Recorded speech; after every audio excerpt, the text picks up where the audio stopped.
Hey, Wayne. How are you? I am doing good. Thanks for joining me this morning. Oh, you're welcome. Been a busy morning. Yeah. I get up at 4:30 Central Time, and I've accomplished about 20 things off my to-do list. Oh, well, that's good. Yeah. Yep, Well, it's so, almost lunchtime here now. It's 11:30. So yeah. All right. I. Thanks for joining us. Hmm. Um, the questions I sent you are the ones we're going to go over. I don't know if you had a Okay. chance to review them or not. Yep. But can you tell us about the history and culture at Lancaster Baptist Church? Yeah. Well, Lancaster's been around since about 1881. That's when the church was established. We're a part of the Canadian Baptist of Atlanta, Canada, which is part of a larger family in Canada of Canadian Baptist Ministries. Um, Pre-pandemic, we averaged probably 110 people or so on a Sunday morning. And we are in the midst. We figured, hey, there's a global pandemic. Why not, start into a program to tear down our church building and start over, which we thought was a lot of fun. So we are in process of actually tearing down our building, which was built originally. The original sanctuary was 1881. In 1895, they built another piece on. In the 50s, they built another piece on. Very inefficient building. It's a big old sort of first church sort of building, beautiful building, but has all kinds of problems. So the church in March and April made the decision to begin to move forward with tearing that down and moving in fully into our other building, which was built in the mid to late 60s. So that's kind of where we're at. It's kind of it's a new day at LBC, that's for sure. Wow. Um, Yeah. what is your role at Lancaster? Yeah, well, I'm the senior pastor, and we have myself, and then we also have a children's pastor who actually since March hasn't done much in terms of children's ministry because we haven't been able to meet together so much, and we've had all kinds of restrictions. So, but he fortunately has been a godsend in terms of technology. He's been a huge help in sort of transitioning. We didn't do online streaming or anything beforehand, and now we stream and all that sort of stuff, and that's much of it is thanks to him and his his tech savvy knowledge, which has been very helpful. Has become one of the fivefold ministries or sixfold ministries now. That's right. Yeah, he definitely is has been a huge help in that for sure. Yeah. So, how did phone live streaming stand out from other options you may have been considering? But the reality was we didn't even know what options we should consider. Mhm. And a friend of mine who's a pastor here in New Brunswick, I saw him posting this phone number, like he had a toll-free number. So I messaged him. I said, what's this toll-free number? He goes, message this guy and he'll help you. And so that's what I did. And so we started, I think it was in March or April, and it was, it just became the best option for us to connect with people who just don't do the internet or don't have the internet or don't have internet that's strong enough or good enough right now to run streaming sort of thing. So it ended up being really, one of our only options that we had besides just kind of letting people go and forgetting about it. So, how do you use phone live streaming today?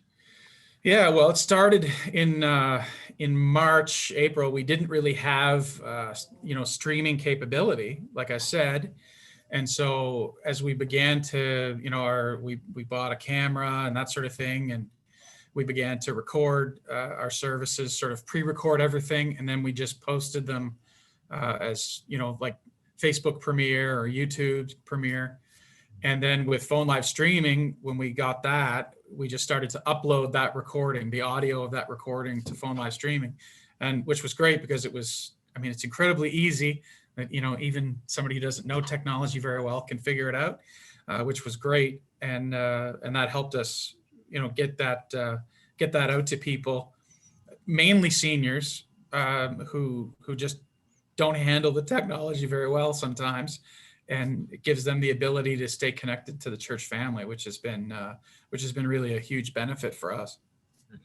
So you use the upload feature. Do you use the simulated live where you schedule it? Yeah, that's what we would schedule it like like last week. We started in March, like I said, mostly uploading the recorded services. And then I think it was after that, I think is when the feature got added about setting it so that it could play at a certain time or something. I forget exactly, but that's how we started doing that. So it would go live on the phone the same time that our service will go live on Facebook or YouTube at the same time. And so, like some people had signed up to get the phone call, and so their phone would ring. My mother is one of them. She would get the phone call and she'd listen to the service on the phone. But the end of September, we actually began to meet in person again in our sort of renewed building here. But we said we can't go backwards. We have to continue to do what we've been doing, because we still have people who just don't feel comfortable yet being in groups of people in the midst of the pandemic. We have some people who are shut-ins, and even if we are meeting in person and everybody wanted to, they can't. And so we said, well, we got to continue to stream one way or another. And so we started the in-person services, but we also began to stream live directly to the phone and also directly to Facebook as well.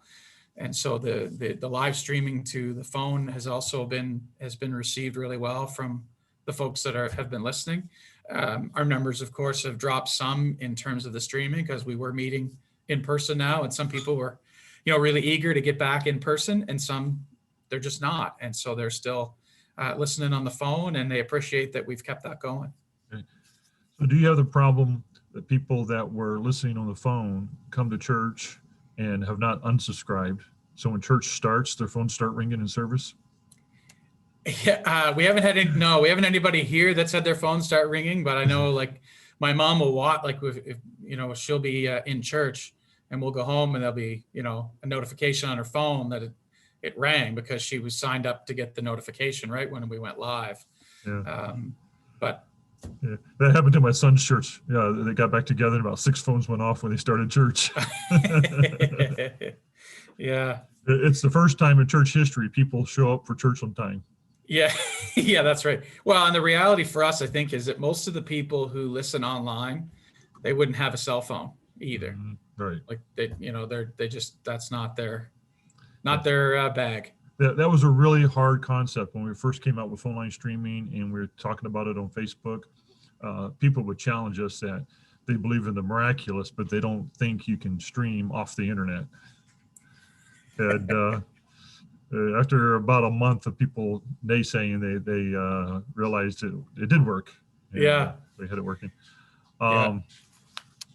So for a pastor who may be in the considering stages or not aware of phone line streaming, how would you recommend it to them as something to consider?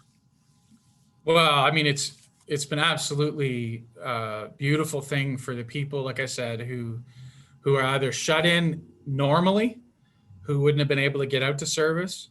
Some of those folks have been able to catch the service now that wouldn't have before, which has been a wonderful benefit for them to be able to feel like they're still connected and still a part of the church family.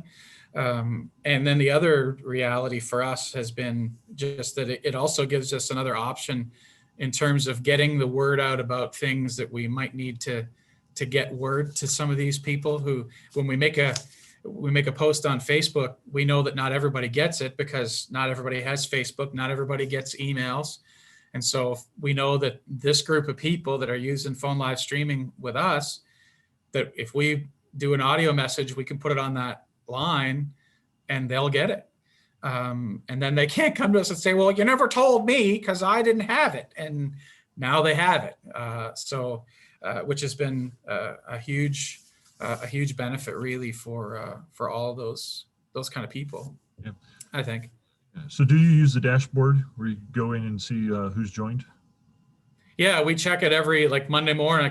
I just came out of staff meeting, and so we use the dashboard every Monday morning in staff meeting and kind of check out how it's gone in terms of who's been listening. And of course, like I said, since we just recently in September, we started meeting in person again. And so our numbers kind of went down in terms of, because some of those folks were coming to church.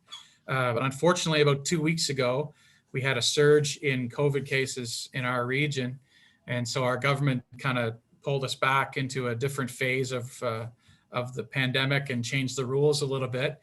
And so we would still be allowed to meet in person, but we feel that in order to be the safest sort of thing for us and for our people and for our neighbors, the wise thing for us to do was, again, to just go back to strictly online for now until the government kind of sets us back into the stage we were in before we had this surge in cases, which we hope will be before Christmas. But if not, that's just the way the cookie has crumbled this year. And it's 2020. There's a lot of crumbling cookies. Yeah. Well, and thank you for your time for the interview. We have a minister in our staff who's having fun with every time he reads a scripture about something being disastrous or challenging or a dark time, he stops and says, in the Greek, that's interpreted 2020. Yeah, I saw somebody the other day posted a Christmas ornament, and it was like a green dumpster, and it had 2020 on it, and at one side of the dumpster was open, and it looked like there was fire coming out of it. Which I thought that would be perfect to put on the tree this year. Yeah. Well, thank you for your time, and may the Lord bless your ministry there in Lancaster and the work that you're doing. Thank you. Yeah, thanks very much. Take care. You too. All right. Okay. Bye-bye. Bye-bye.